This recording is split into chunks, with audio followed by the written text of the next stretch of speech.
Hey guys, we're back in the detail garage with a real life scenario for you. This Tahoe has recently been vandalized by some inconsiderate graffiti artist, and he's gotten it on the glass, the rubber, and the paint. And I'm going to show you how easy it is to remove by using one simple product, and that's butter wet wax. Now, a lot of people will go to a body shop or their insurance company where this will cost thousands of dollars to repaint or repair, but I'm going to show you how easy it is to remove it using butter wet wax. Now, I've already shaken it up, and I'm just going to use it on a green microfiber applicator. Just one line is plenty. And I'll spread it on the microfiber applicator.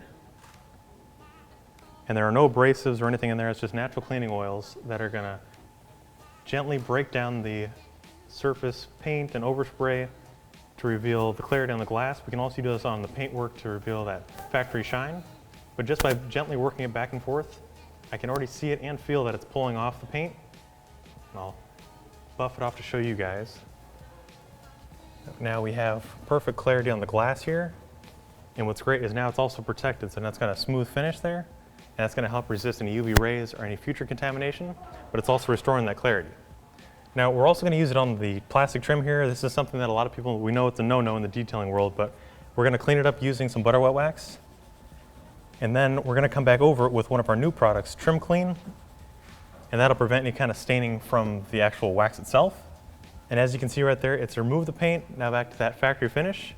As I mentioned before, you can use it on your finishes of your glass, your paint, plastic obviously. There's just a little bit left on here. We'll work it back and forth on the paintwork.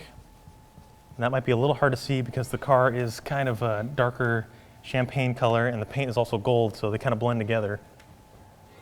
But I can see that it's pulling it off. I got a nice slick finish there. You didn't need to polish it. You didn't need any kind of caustic chemicals.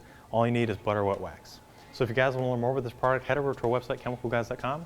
If you like this video, be sure to give it a thumbs up, and we'll see you next time right here in the Detail Garage.